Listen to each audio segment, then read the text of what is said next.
Today at the National Press Club, the Minister for Education, Clare, he'll set out the Albanese government's plans to overhaul all levels of Australia's education system ahead of findings from the largest review into universities in 15 years. Clare with today's National Press Club address.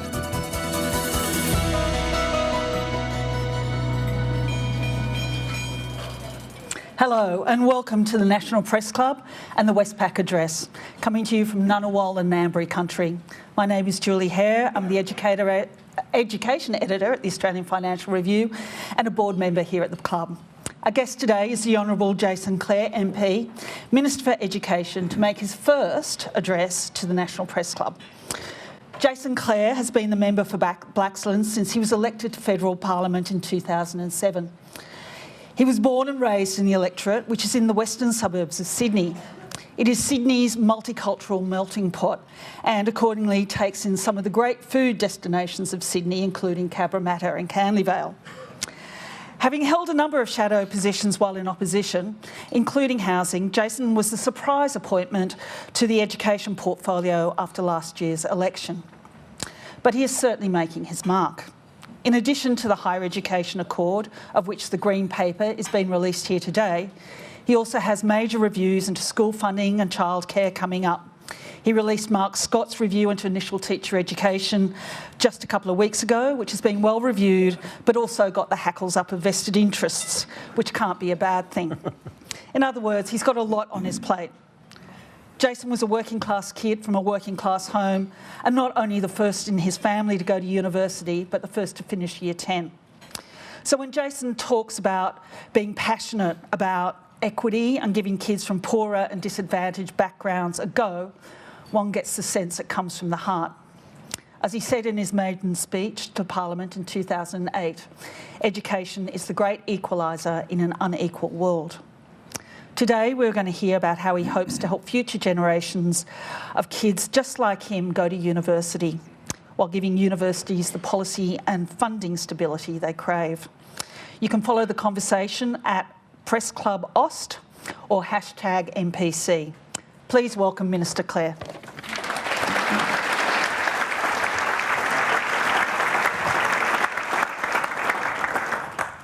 Well, g'day everyone. Thanks for coming along. And thanks for the introduction, Julie. Can I start by acknowledging the traditional owners of the land on which we meet today and pay my respects to elders past, present and emerging. Can I recognise in the room my great mate and friend and colleague in this endeavour, Minister Anne Ali, the Minister for Early Education and Youth. And can I thank the Press Club for the opportunity to speak here today. This is the first time I've had this privilege. The first thing I did when I got this job a bit over a year ago was go back to my old primary school and give my former teacher, Mrs. Fry, a hug.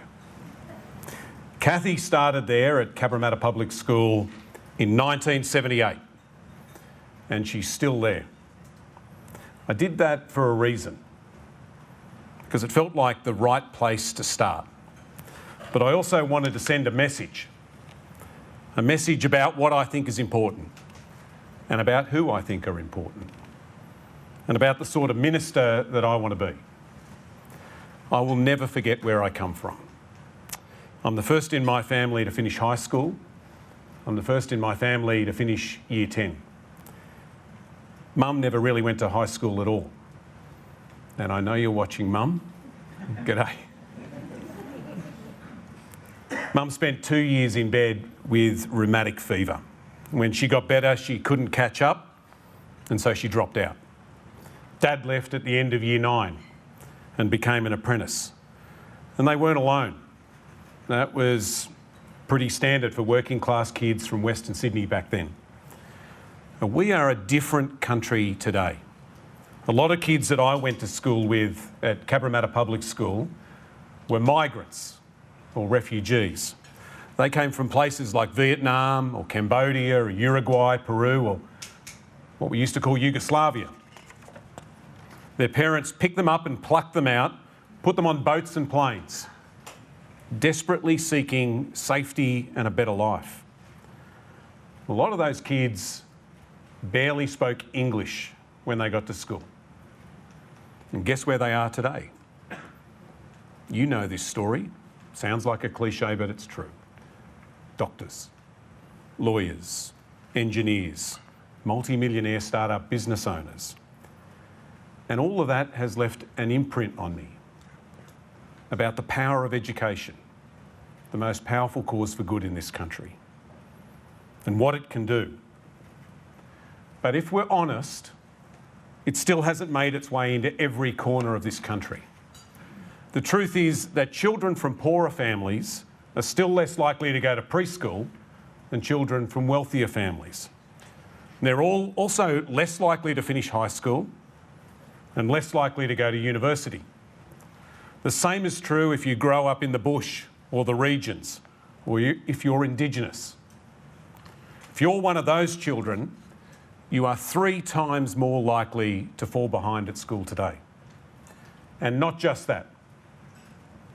15 years ago, the gap in reading skills of 8-year-olds from poor families and 8-year-olds from wealthier families was 1 year. The gap in reading skills. Now it's 2.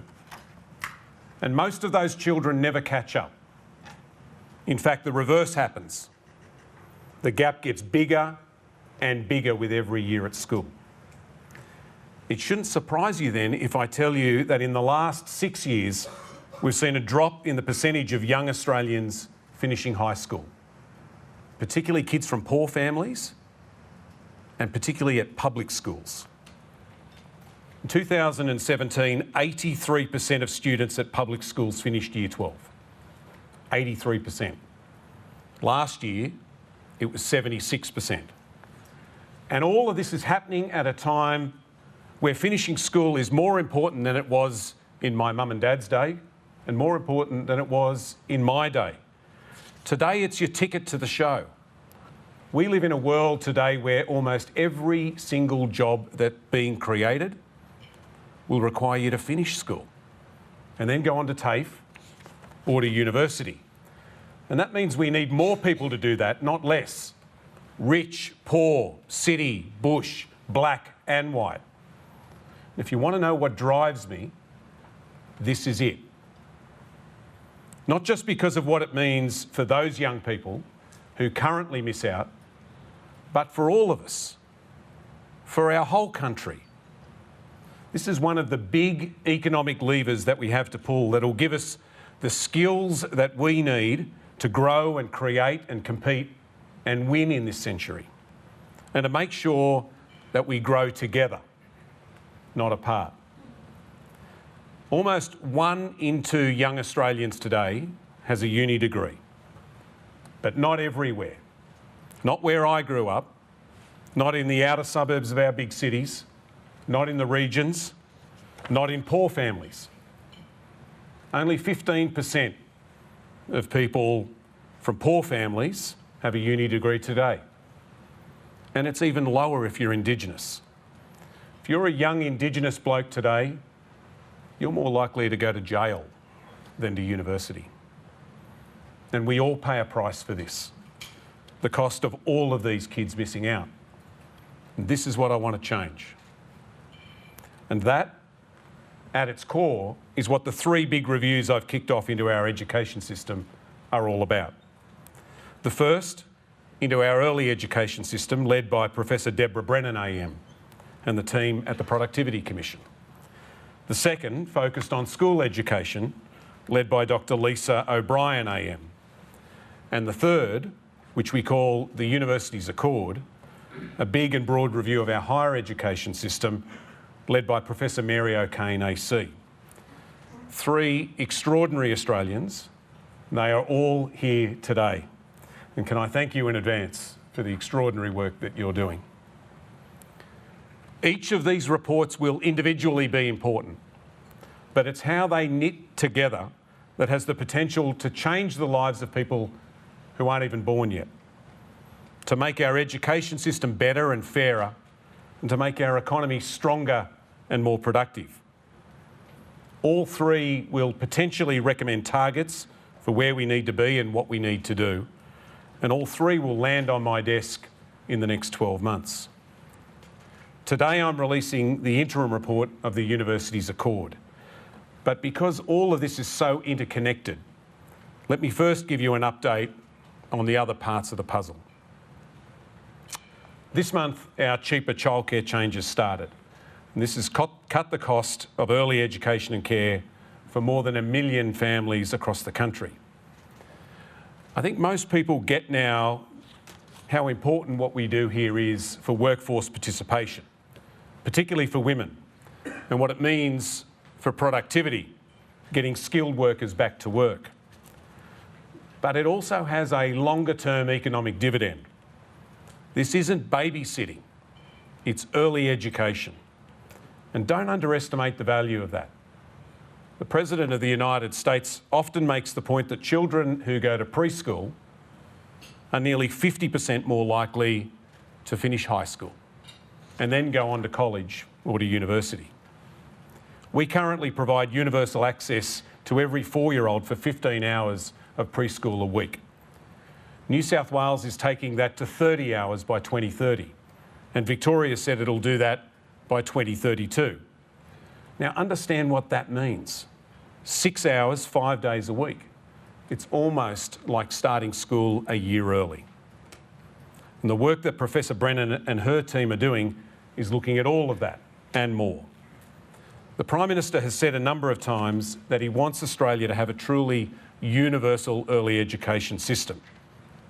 What that could look like, what changes we would need to make, and what it would mean for every child and every parent are what Professor Brennan and the team are working on right now.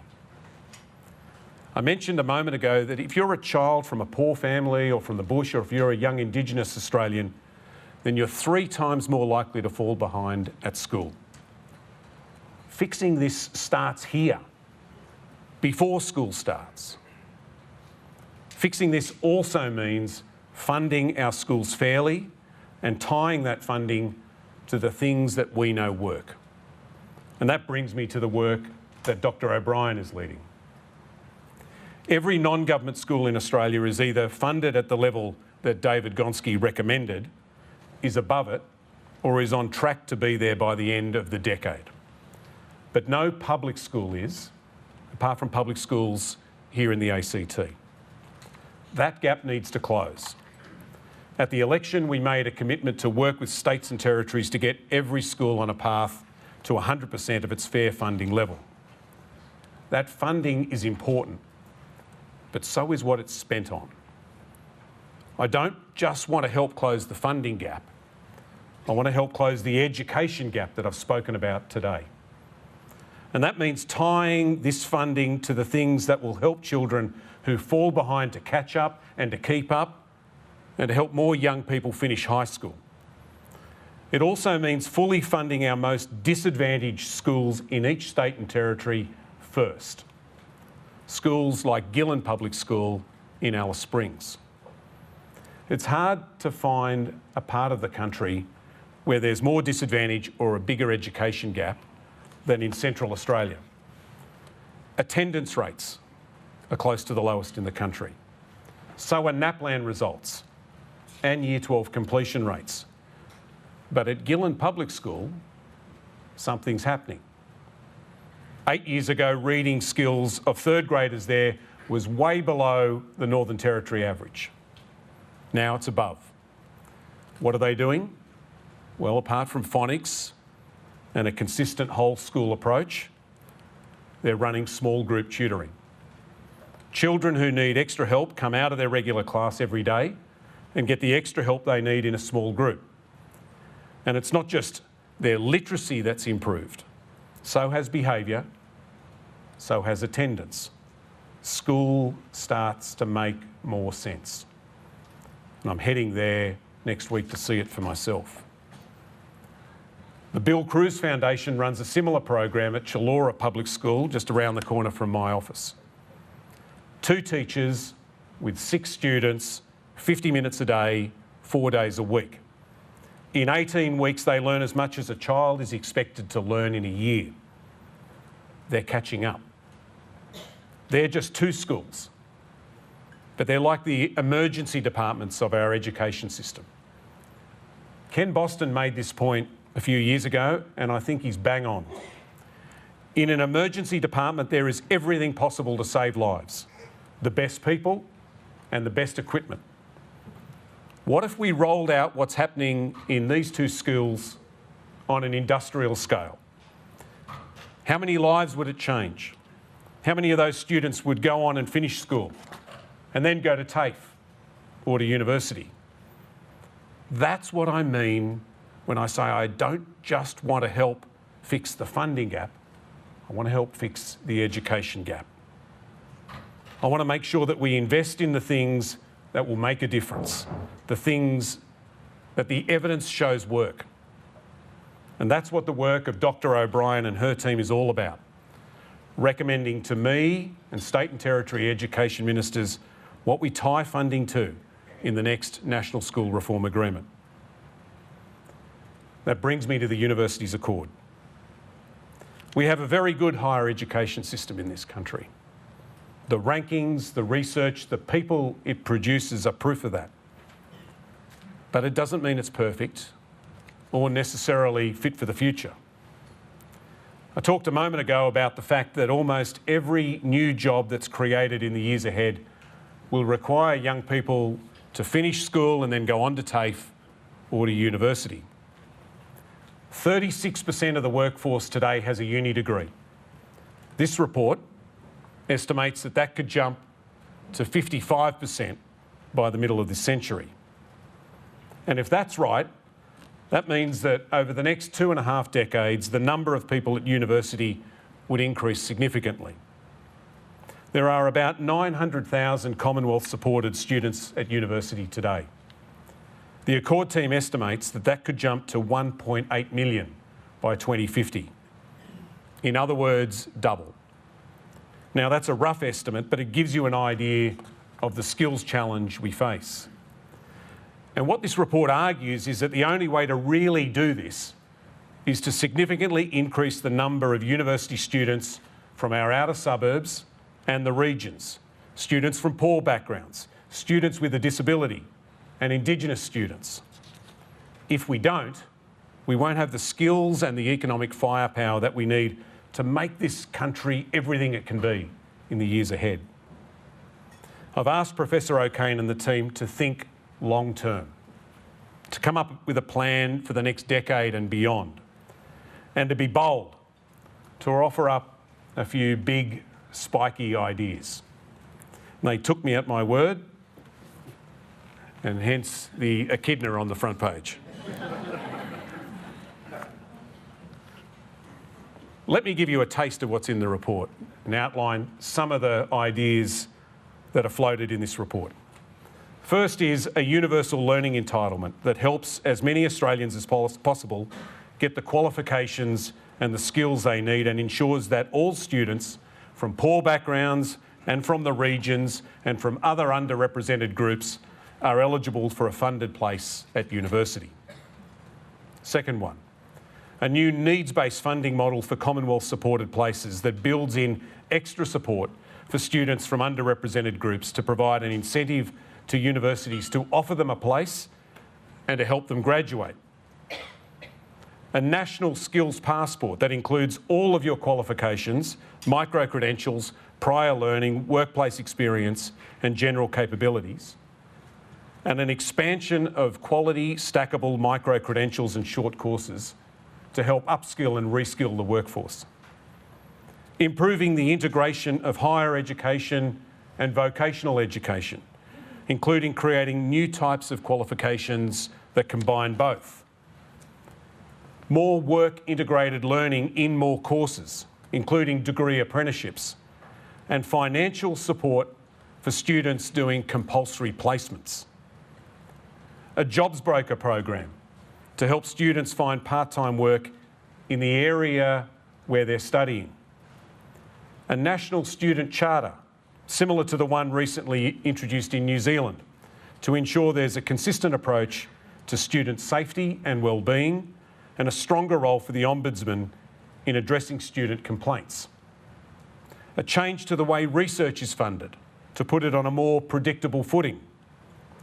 A wider range of institutions with different missions, including potentially a second national university that's focused in regional Australia based on the University of California model. A levy on international student fee income that could create a fund, a bit like a sovereign wealth fund, that could do multiple things like protect the sector from future economic shocks and help fund things like infrastructure or research or student housing.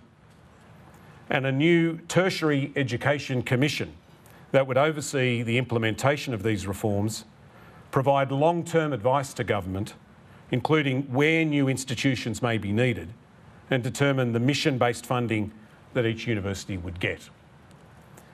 They're just a few of the 70-odd different ideas in this report.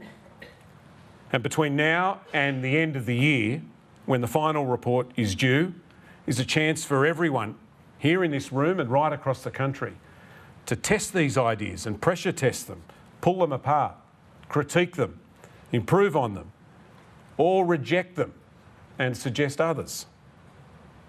There's also a lot in this report about HECS, or what we now call HELP. There's been a bit in the news about this over the last few months. The Accord team are looking at this, including indexation, and how the whole HELP system works. And they're being helped by the man who helped create it, Professor Bruce Chapman AO. This report makes it pretty clear that the most recent changes, the Job Ready Graduate Scheme, haven't worked. And, to quote the report, needs to be redesigned before it causes long-term and entrenched damage to the Australian higher education system. Between now and the final report, the Accord team will work on how to fix this and what other changes might need to be made. Big reform is hard and it takes time, and not every great idea can be funded.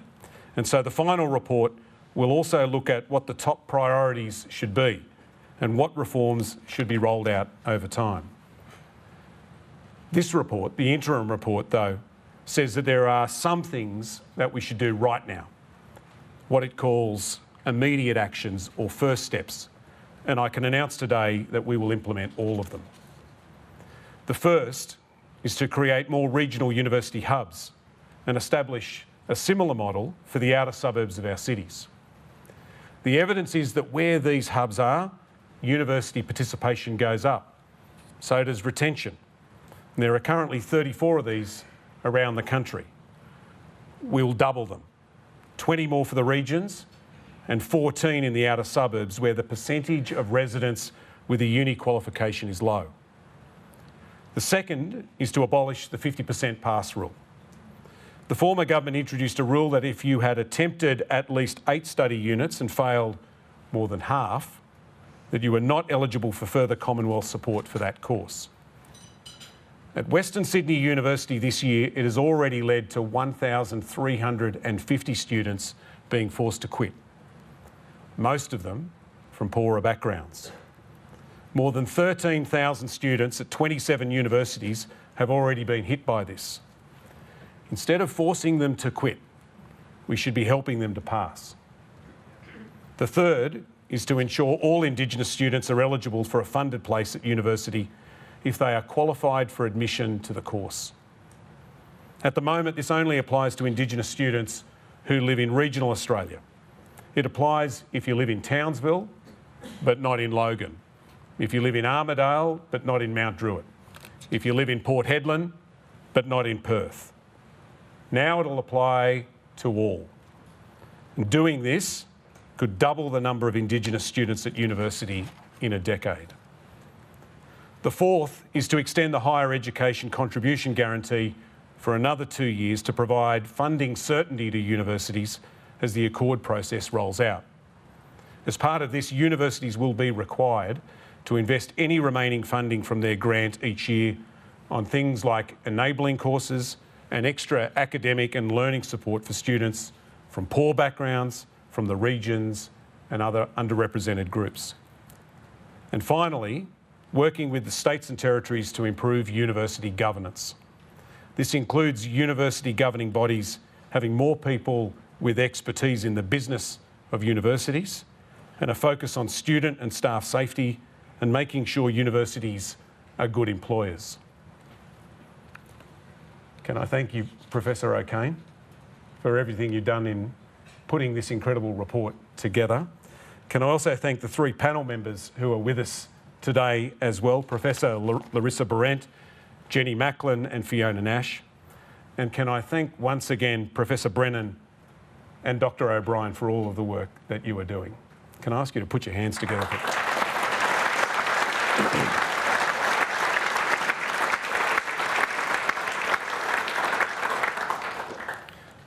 I hope you can see in what I've spoken about today the seriousness and the scale of what we're doing and the purpose, the common thread that runs through all of this. The Prime Minister spoke on election night about how Labor governments open the door of opportunity and how his government would open it a little bit more. That's what this is about. It's what everything I've spoken about today is about, opening the door of opportunity. And it's education that does this, more than almost anything else. It's what I want for those kids in Mrs. Fry's class right now. And it's what makes the next 12 months so important. I don't want us to forever be a country where your chances in life hinge on who your parents are, where you live, or the colour of your skin. And this is a chance to change that, or at least to start, to open that door a little bit wider, to make us a fairer country and a stronger one, and to turn the country that currently lives in our imagination into something real. Thank you very much.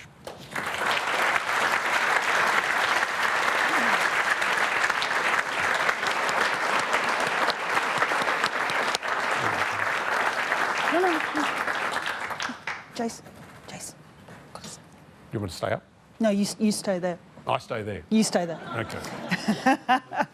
In the limelight, sorry to say. Thank you so much for your speech. There's obviously a lot of very big ideas being kicked around under the Mary O'Kane's review. I just make the note that two of the big ticket items mentioned here today are, and obviously the key one to you is improving participation and completion rates among poor and disadvantaged students. And central to that is also increasing the integration between the vocational sector and the higher education sector. If I just take you back to 2008, 2009, when Denise Bradley wrote her very important report, they were also two of the big ticket items. But neither of those major goals have ever eventuated. Participation among rural and regional students is only marginally higher than it was, and the vet and higher ed sectors are still as far apart as they ever were. So what's going to be the critical key to changing this? No, thank you for the question, Julie. Look, I'll take you back further. Whitlam tried to do this. Same with Dawkins, Julia and Denise, all with limited success. What this report says, what Professor O'Kane is arguing is that this is not just the right thing to do, it's what we have to do. The question is how you do it. Now, you can't put all of the obligation at the front door of university. We're not going to tackle this problem if we think that we can solve all the problems at the door of university when someone turns 18. That's why I spent so much time and attention in my speech today talking about what we're doing in school education and early education. Unless we fix some of the problems there, then you're not going to fix this. If children from poor backgrounds are 3 times more likely to fall behind at school, and they're more likely to not finish high school, what chance do we have of them going on to TAFE or to university?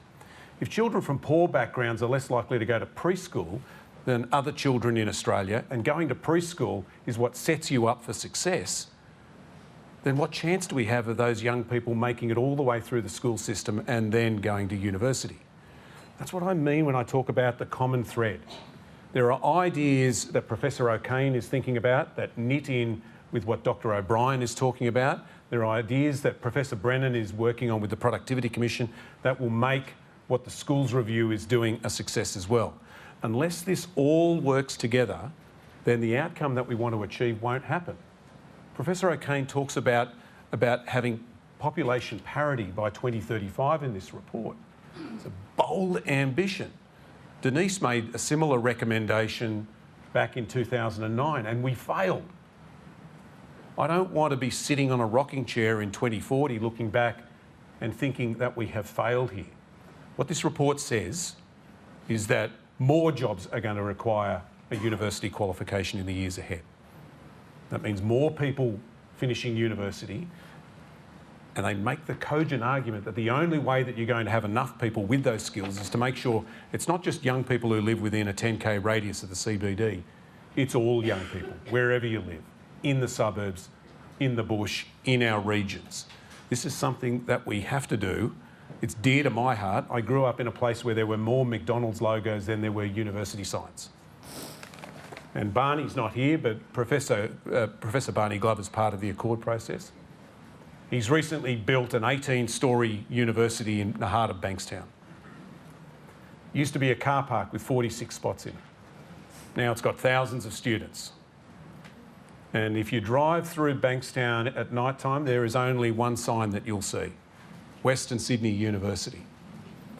And Barney tells me that the logo is 15% bigger than any sign he's put up anywhere it is. Now, it sounds funny, but by God, it's serious. I want young people in Bankstown to drive down Rickard Road and think, I could go there one day. You know, when I was a kid, university seemed like it was somewhere else for someone else. And for a lot of the young people I went to school with, that's what it was. They either dropped out at the end of year 10 or they finished high school but never got a chance to go to university. That's not the future that I want to see. Okay. Our first question, Laura Tingle from the ABC. Thanks, Julie.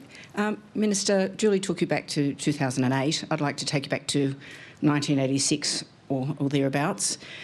Bruce Chapman, who's here with us today, delivered to Joe Dawkins the HEX model, and it was supposed to help revolutionise and stabilise the funding of the university sector, but the argument was that it would provide a whole range of new spots for people who couldn't go to university, that it would sort of facilitate them by the model that they would pay back later.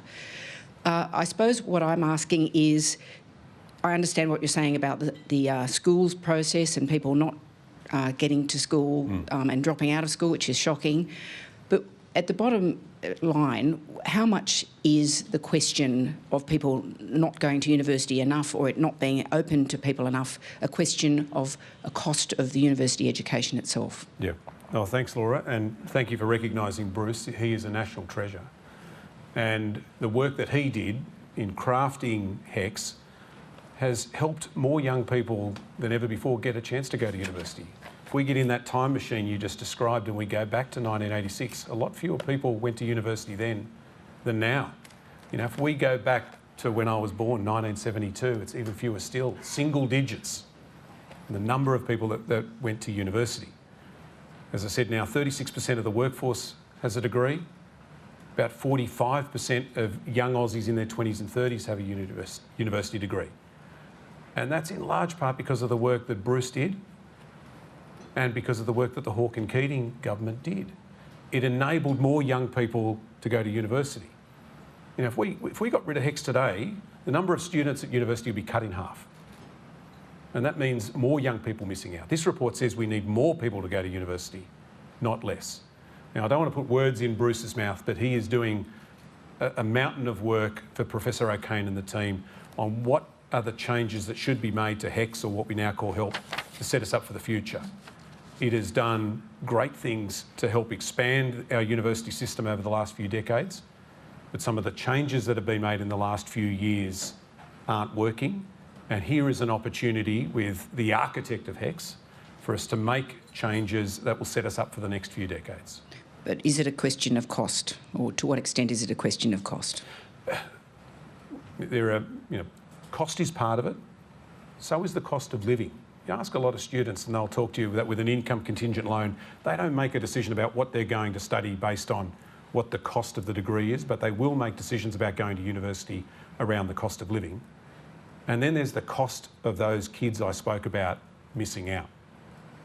Young people from the suburbs, young people from regional Australia, young Indigenous people, We need to set up a system that's sustainable for the long term that helps all young people get a crack at university. Next question is from John Ross from Times Higher Education. Hi, Minister. Thanks for your speech. Another cost question, really. Fantastic that the government has agreed so quickly to implement those 5 immediate recommendations from the panel. Even better if it could fund a lot of those spiky ideas you mentioned. What are the chances? Well, first, John, thanks for coming along to my old high school yesterday, County Vale High. I got to show you around. It's changed a little bit since I was there. The purpose of the next couple of months is to have a debate. You know, part of the reason that I said to Professor O'Kane is I want some big spiky ideas is I think an interim report is a perfect opportunity for us to do 2 things. One, crack on with the things that have to happen now, and that's what those immediate recommendations are about. And then secondly, have a real debate here. I want to build a consensus for reform amongst universities, unions, business, students, everybody that's got a stake in this. And the opportunity we have now, between July and December, is to have a genuine, good, constructive debate about these ideas. Tell us what you think. Tell us what you like. Tell us what you don't like, because that will do a mountain of good for the work that the Accord team are doing to work out what they might recommend to government at the end of the year. And as I said in my speech, we won't be able to do everything. Or we won't be able to do everything right now. And so what I'm expecting to see in the final report is a bit of a timetable or a sequencing of priorities so that we can identify what are the things that we need to do in the next 4 or 5 years, what do we need to do over the course of the next 10 years, and what are the things that we need to do in the decade after that.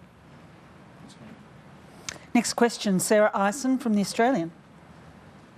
Hi, Minister. Thank you for your speech. As you said, we're going to have some time to hear what everyone thinks about this. But can I ask you what you think about the idea of the levy on international student fees and the concern that this would be a tax on high-achieving unis, as has been raised as one of those concerns?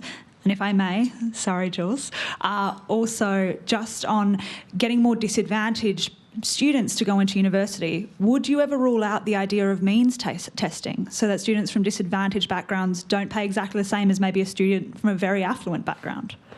I'm going to disappoint you and not spike the spiky ideas on day one. I genuinely want this debate, and I do want people to think, particularly about this levy. Some people will say yes or no. Other people will say, well, how would you raise it? How much would it raise? What would you use it for? Government can't fund everything. And there are things that people in this room want funded, whether it's research or whether it's more infrastructure, whether it's student housing. And I gave those as a couple of ideas in my remarks. There'll be others that are on the minds of people in this room. And so I genuinely want people to have a conversation about, one, is it a good idea or not? And two, if it is an idea that's got some merit, then what might it look like and what might it do? And on the possibility of ever seeing a means-tested system, what do you think about that? Well, I guess take you to the ideas that are in this report. Some of the big ideas there are about effectively a demand-driven system for equity groups, as well as extra support for students who are from disadvantaged groups or underrepresented groups to help them complete their degrees. There's other ideas there as well about funding placements, providing support for students who are doing compulsory placements. I talk to lots of students, whether they're teaching students or nursing students, who talk to me about placement poverty, about having to give up their part-time job in order to do the work they have to do in a hospital or in a school to qualify for their degree. And that's one of the things that I think deserves a lot of attention and a bit of a conversation in the community about the value of in the months ahead. Thanks. Natassia Chrysanthos. Thank you, Minister. So we've heard that this is a report about ideas, but one of the things that the report is pretty unequivocal about is its assessment of the former government's Jobs Ready graduate program. The report said it would cause long-term and entrenched damage to higher education if it continued. It was having a particular impact on female and Indigenous students, and your sentiments in your speech reflected that as well. Yeah. So is your government committed to scrapping the scheme, and will we see student fees for humanities degrees come down? I pretty much said the same thing in the speech, that it hasn't worked. You know, the intention the government had was by changing the rates that you would create an incentive for some students to do teaching and nursing rather than arts. We've got more people studying arts today than we did a couple of years ago, and that in a sense makes sense because people make a decision about what they want to study not based on what the cost is, but what they're passionate about, what they love, what they want to do in the future. There's also a disincentive built into the Job Ready Graduate Scheme. Vice-Chancellors in the room will tell you that while it was designed to create an incentive for students to study certain things, it created a disincentive for universities to offer those courses that the government deemed so important. So yes, the report says that there needs to be changes here, but it is one part of a bigger piece of work that Bruce and Mary and the team are doing here to make sure that we set up our HECS or help system for the future. So I think that in the course of the next couple of months, you're going to see a lot more work by this panel on what that model might look like. But that concept of differentiated fees based on the course, are you committed to getting rid of that? I shouldn't preempt that. Have a look at some of the submissions that some of the groups in this room made. Different groups have got different ideas about whether you get rid of it altogether, whether you have different types of differentiation. Some very eminent people that work in this area have said, look, you need a model here that makes sure that everybody pays off their HECS roughly at the same time. And because different people do different jobs when they leave university and earn different incomes, you need a model that works for that. Now, I've got an open mind. The purpose of an independent report here is to get the biggest brains in the country to help make sure we build a system for the future. I'm very, very lucky to have Professor O'Kane in my corner. You are indomitable. The work that you are doing is fantastic, and I'm very much looking forward to the final report. Thank you. Paul Karp, The Guardian. Paul Karp from Guardian Australia. Thanks very much for your speech, Minister. One of the report's other criticisms of the Jobs Ready graduate package was that regional universities disproportionately benefited from that, despite the fact that they've had a bigger fall in enrolment than metro unis. Now, I know the report is working towards having a new funding model, but is there an argument that in the interim the government should be providing more support for over-enrolled metro universities to bring them up to the level of funding increase of the regional unis? I think have a look at recommendation 4. I think there's a good argument, which I've accepted, that universities need funding certainty over the course of 2024 and 2025 as the reform work takes place and rolls out. Otherwise, what you'd have is some universities going off a funding cliff, and that's not in anybody's interest. But what I do want to make sure happens is that if you have some of those universities that you've described in regional Australia, where they may not use all of that funding, then whatever money's left over needs to be used to provide extra support for students from poor backgrounds, students from the regions, students with a disability, to be able to make sure they finish their degree. Remember recommendation 2 that talks about the 50% rule? It's hitting those universities hard and the students that are there. But if we're going to get rid of that rule, we've also got to make sure that we're providing the support students need to pass. And that's what that funding is about. That's why it's so important as we work on the broader reform plan. With respect, the question wasn't about taking money off the regional universities. It was, if we all agree that we need more people to go to universities and the metro unis are getting less funding growth than the regional unis, should they be brought up to that standard? Well, they get some of that out of the extra 20,000 places that we're rolling out in the budget over the next 2 years, this year and next year. But these are the sorts of things that Professor O'Kane and the team, I suspect, will look at in the course of the final report. Melissa Code from The Mandarin. Hello, Minister. Melissa G'day. Code from the Mandarin. If you'll indulge me for a moment, as the child of a Cambodian refugee who went to public school in southwest Sydney, it sounded like you were talking about me. Which school? So, in answer to your Which school? rhetorical question... I need to know the school now. In answer to your rhetorical question, I went to East Hills Girls Technology High School in Bankstown and Glenfield Public School. But in answer to your rhetorical question, where are those people? They're asking the Education Minister questions at the Press Club. Now for my question to you.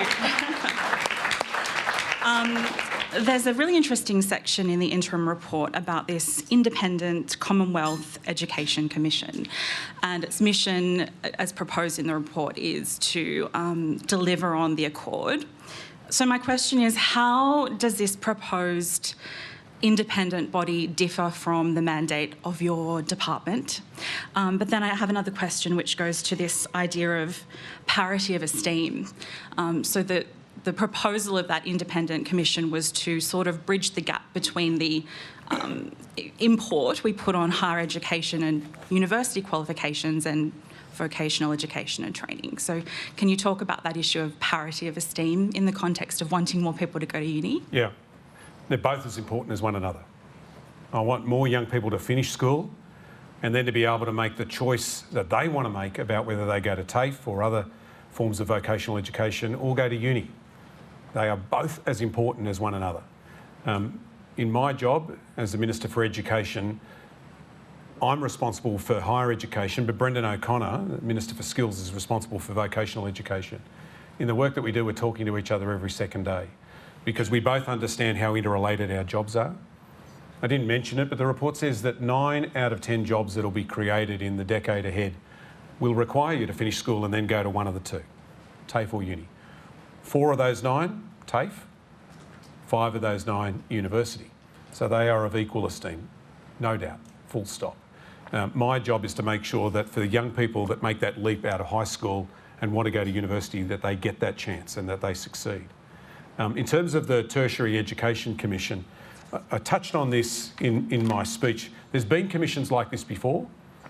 We've been successful and then been taken away. This is an idea that the panel has asked people to contemplate to do some of the things that are recommended in this report. To provide long-term advice to the government rather than dealing with day-to-day issues, to help with the implementation of the reforms, to negotiate those compacts with individual universities about what they should specialise in. You know, one of the things that I didn't labour on in the speech but is talked about in the report is whether all universities should look the same. If we're going to have more jobs requiring a university qualification, it means more young people going to university. But it also means more universities. Today, most universities are about the same size, do roughly the same things. What this report touches on, talks about, is whether in the future we might have universities of a different size and scale and specialisation. And one of the things that this commission could do is play a leading role in helping to shape that, through the agreements it strikes with universities, but also through the work it might do in identifying where new universities should be. And just on that point, because so much of the report goes to the democratisation of access to higher education, if you do set up more specialised institutions, how are you going to make sure that that's accessible to everyone demographically across the country? Yeah, well, I talk about those hubs that are recommendation 1. In a sense, I see them as beachheads for where universities could go in the future. It is a good start to make sure that that university sign is closer to where people live. Postcode is a brick wall that stops a lot of young people in the outer suburbs and the regions going to university. But a fully fledged campus is even better. So that's one of the ways to do that. The other, just to sort of circle back to your first question about the importance of vocational education and higher education, is how you knit the two together. So at Meadowbank TAFE in Sydney, there's an Institute of Applied Technology that has the TAFE working with UTS and with Macquarie University, running micro-credential courses in cybersecurity and other things to help set people up to go to university. There's a classic example of where you've got universities and TAFE working together, creating something new, providing a stepping stone for people from school into university through these institutes. And the report says that maybe we need more of those as well. Thanks. Next question, Ben Westcott from Bloomberg. Hello, Minister. Thank you for your speech. Ben Westcott from Bloomberg. International student fees are one of the most important sources of revenue for Australian universities. And in fact, the report says some universities are over-reliant on international student fees. But at the same time, and statistics show that international students are up 25% from a year ago, in fact, slightly higher than that. At the same time, we're seeing rising housing shortages, rising rents, and whether or not that's partially due to international students, they're certainly affected by it. Is it fair for us to keep welcoming growing numbers of international students when they're coming to a country where they are paying very, very high rents, so high in fact that some of them are spacing out their courses to work to afford to pay the rent? Well, you're seeing domestic students do that as well.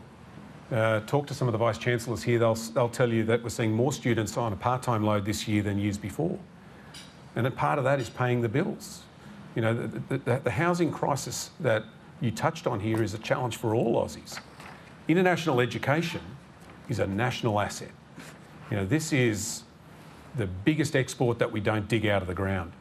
And it makes us more than money, it makes us friends. You know, when you come here and you study in Australia, you fall in love with the joint, and you take that love and affection back home with you when you go home. And this report, to its credit, talks about the soft power diplomacy that international education provides. Now, in the teeth of the pandemic, a lot of students went home. The former government politely encouraged them to go home. They're now coming back. But just to give your question some context, we still don't have as many international students in Australia as we did back in 2019. And as universities, and some of them are in this room, think about what international education looks like in the years ahead, it's not just students coming from one part of the world to Australia to do a university degree here. It might be doing half the degree in their country and then half the degree here. But it also might mean the universities in this room setting up campuses overseas. So Wollongong and Deakin are doing that in India, the first universities in the world to be given accreditation by the Indian government. See Ian here from Deakin. Good work, mate. And Deakin is also often running with Western Sydney University and Central Queensland University, Nick's here as well, to set up in Indonesia. That's part of the future here. Not every young person living on the other side of the world has the wherewithal or the means to fly to Australia, pay the rent, and to be able to do a uni degree here. But we have the wherewithal to take our skills and our expertise to the world. And that's what our universities are starting to do. Thanks. Next question, Maeve Bannister from AAP. Maeve Bannister from AAP. Thanks, Minister, for your speech. An immediate issue facing graduates at the moment is the high levels of indexation on student debt, which you mentioned had been in the news quite a bit this year. Why did the government opt not to address issues with that this year, given that it was going to be the highest ever level of indexation? Is there a plan to do so in the future? And why should people study at university if it seems like they'll be left behind when they graduate? Oh, look, don't create that impression in people's minds, please. You know, put your hand up if you went to university in this room. Now, put your hand up if you regret going to university. I just thought of that off the top of my head, but I thought it's a fair bet I'll get the right answer. Seriously, I don't want Aussies thinking that it's not a good idea to go to uni. I said in the Parliament that the average income of someone with a uni degree is 100 grand. The average income of somebody that has finished year 12 and doesn't go on to TAFE or uni is 70 grand. That's a big difference, 30 grand a year, every year of your working life. The average uni debt in Australia at the moment is $24,000. And I get that that indexation issue is an important one. That's why we referred it to the Accord panel. And I'm asking them to look at that. And as part of that, to look at how that indexation process works. When the indexation actually happens, it strikes me as pretty strange that the ATO would do that work based on what your debt was 11 months before they actually make the decision. And so the ATO is looking at that, working with my department, working with the Accord team on that. There's also things in this report around APRA and the way in which they operate that the Accord team's looking at. So yes, it's important, but it's part of a bigger piece of work about the way HECS works now and the way it can work in the future. But I want everybody that's thinking at school right now about what they want to be when they leave school to think about TAFE, to think about university, and to think about it as a good deal and a great opportunity, because it bloody well is. Dan Jervis-Barty from the West Australian. Thanks for your speech, Minister. Can I ask you a question about students with a disability? Your colleague Bill Shorten has spoken at length about the need for the states and territories to step up and provide support and services for students for one of the reasons is to ease the pressure on the NDIS. Have you spoken to your state and territory colleagues about this issue? And if so, what areas would you like to see them step up in? And do you envisage a situation where federal funding could potentially be tied to states and territories doing particular things to support students with disability? The short answer is no. I've had a couple of chats with Bill about it. We haven't had it on the agenda for education ministers at the moment, but I guess that issue more broadly is within the scope of the work that Dr. O'Brien and their team are doing in terms of making sure that as we fund schools fairly, that we're tying funding to the sort of things that are going to make a difference. Next question, Natalie Vikrov from the Canberra Times. Sorry. Hi, Minister. Thanks for your speech. Natalie Vikrov from the Canberra Times. The report released says that Australia should explore creating a second national university. It would be a national regional university.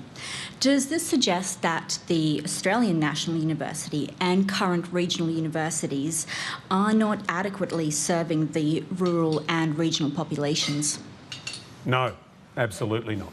I think what the report says is that if you develop a university model like this, that it would create a university system of scale that might attract more of the best and brightest students and academics from the rest of the world to come and participate. It might reduce some of the cost centres that exist in all of these different universities that you can do by centralising some of those services, but it absolutely does not suggest that at all. Thank you. Sophia Tariq from SBS. Thank you, Minister. Sophia Tariq, SBS. The government has flagged education as one of the 4 key areas it wants the Voice to advise it on. How would that practically work? How would the Voice advise you as Minister on education policy? The Voice is about 2 things. First, it's about recognising the fact that Australia didn't start 253 years ago when Captain Cook arrived, that we've got this great story, this great history that goes back tens of thousands of years. It's also about listening, that when you listen, you make better decisions, better use of taxpayers' money. The No campaign seems to be based on this idea that everything's okay, that the status quo is all right, that all the best ideas exist in Canberra, that politicians know best.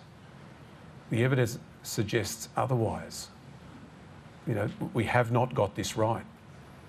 If you're a young Indigenous person today, you're more likely to die at childbirth than the rest of us. You're more likely to take your own life than the rest of us. You're more likely to drop out of school than the rest of us. You're more likely to go to jail than to university. Cost of having somebody incarcerated in our prisons for a year is 120 grand. The average cost of a CSP per year for a student at university is $11,000. That's what we mean when we talk about taxpayers getting better value for money. By listening to people, you make better decisions. This report wasn't made up in my head. I sat down and listened. I asked experts, including eminent Professor Larissa Brent, who knows more about this area in terms of how you help more Indigenous young people get to university than anybody I've ever met. Getting eminent people to talk to the rest of this room and beyond about what are the ideas that we need to take up to ensure that we have a better higher education system in the future than we have today. And in a sense, that's what the voice is all about. Now, what we have in this report are ideas about how you get more Indigenous people into higher education. And we've committed today to rolling out that demand-driven system for all Indigenous people, whether you live in the city or whether you live in the regions. But if we're really going to close the gap, it's not just what's in this report. It's what Dr. O'Brien recommends, what we do in our school system to help to make sure that Indigenous children aren't more likely than the rest of us to fall behind at school and aren't more likely than the rest of us to not finish school. It's what Professor Brennan does in making sure that Indigenous children are just as likely as the rest of us to attend early education. And it's what we do in health, and it's what we do in housing as well. And a voice that can provide us with that general advice about sweeping ideas right across the board, in particular in education, that can help to make sure that one day someone doesn't stand here at this lectern and says that a young Indigenous boy today has a better chance of going to jail than to university. Thank you. Claudia Long from ABC. Hi Minister, Claudia Long from the ABC. Priority Action 5 in today's report includes a dot point on student safety, which comes under working with National Cabinet. Now, that's quite applicable to colleges, as I'm sure you already know, but the federal government has much more room to move on universities with things like the Higher Education Support Act. Now, given that around 275 assaults happen in a uni setting every single week, according to the National Student Safety Survey, is the government planning any immediate action, any guidance, any changes, anything concrete on that problem? I raised this the first time I spoke to an audience like this at a UA conference over a year ago. The work that Kate Jenkins did, Kate didn't just provide advice about how to fix what was happening on the Hill, it was about what was going on in our universities. You know, something like 16% of people who answered that survey said they'd been sexually harassed on campus. 4.5% said that they had been assaulted. Some universities do a better job at reporting what's happening than others. And what Professor O'Kane has said in this report is that this now needs to be elevated to the work that ministers do working together. Now, the fact is, apart from ANU, every other university is regulated under an Act of Parliament by a state or territory. And if we're going to make real and meaningful change, raise the bar, lift the standards of what universities are expected to do when it comes to paying their staff properly, or whether it's the safety of students and staff in our universities, or the composition of their boards and councils, then this is work that should be done by ministers, including myself, working with universities on it. So it starts today with me sending a letter to all education ministers across the country about the need to start work on this. That letter goes off today. I expect that this will be on the agenda of the next Education Ministers meeting when we meet very soon. Respectfully though, Minister, sorry Julie, you can act in some ways on this without National Cabinet, and I get that you want to work with them to make this better, but given that this week 275, next week 550, the week after 825, that number climbs very quickly. Is this something that the federal government is willing to use all of the powers that you have at your disposal without National Cabinet to act on before those numbers get even bigger? Oh, look, I guess what I'd say is don't underestimate the seriousness with which I take this, or my willingness to act. But the recommendation here is that this is the way to do it, and I want to implement that recommendation. Next question, Nick Stewart from Ability News. You referred to the terrific opportunity that you're giving people with disability who fail a number of subjects to reset them. That's something that the people with disability will welcome with open arms, but they'll be trying. The government will be paying for this in the meantime. What evidence is there that the universities will be changing possibly their way of teaching to assist people with disability, or is that what you were talking about when you were talking about specific areas and specific new universities perhaps that are dealing with supporting particular groups that need extra support? Oh, Nick, I think we're seeing it already. I suspect if some of the Vice-Chancellors here grabbed the mic, they would talk about the way online learning has helped students with a disability through the pandemic. Online learning wasn't crash hot for everybody, not at schools, not at university, but if you're a person with a disability, some of the evidence, and it's borne out in this report, is that people with a disability benefited from that online experience. Talk to Professor Paul Harper from Queensland, one of the great disability advocates in the university sector, and he'll tell you the same thing. Paul's part of the ministerial reference group here to provide us with advice to make sure that we get this right. Okay. On that note, it seemed like an abrupt end, but everyone, please join me in thanking Mr. Clare.